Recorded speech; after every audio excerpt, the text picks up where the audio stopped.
Alright, what's going on, guys? Hope you're all killing and having a fantastic day. As you can see by the title, we are removing subjects from our photos, such as like dust particles, people, you name it, we'll get rid of it. And this is just going to be a short and sweet video to kind of demonstrate the easiest way to get rid of that in Photoshop.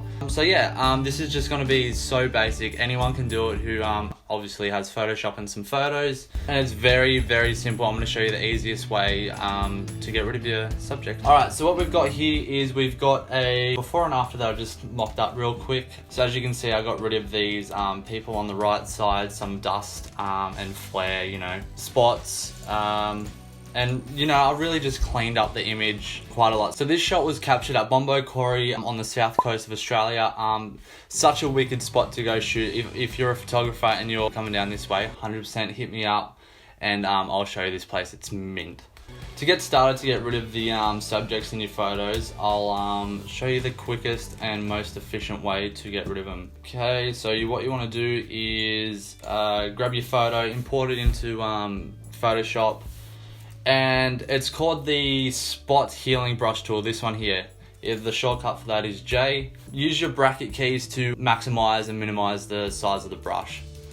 And that's just the easiest way to do it. Always have it on 0 hardness and the lowest spacing that you can do possible, which is 1%. Basically, what you want to do is just brush over the dust particles or the people. The thing that you want to get rid of in your photo, just brush over it. And it's sort of like a content-aware sort of brush, but I think it's more efficient and it's a lot better than clone stamping your photos, and I feel like it's much more neater. So once you have all them settings, you just simply go over the area that you want to take away or exclude from your photo.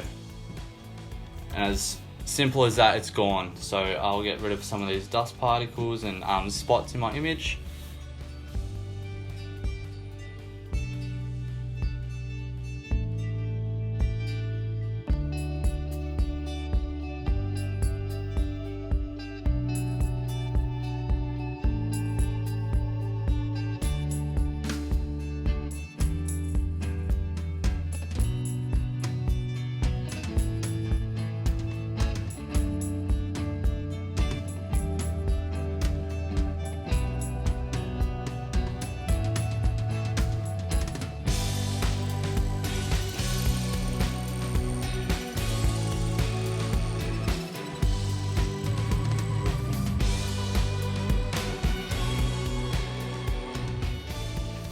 And that literally took me around 3 to 4 minutes just to do all of that. So I hope this video helped you guys in some sort of way that, it's more efficient in your workflow, and it's something you can spend, well, depending on the sort of image and the objects that you want to reduce from your photo, it literally takes 5 minutes to get rid of it. Instead of cloning, and you know how it looks kind of real blotchy and unneat, the spot healing brush is the way to go. I discovered this a couple years back and it has helped me along the way.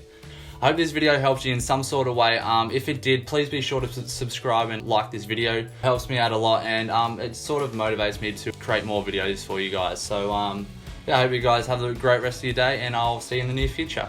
Later, guys.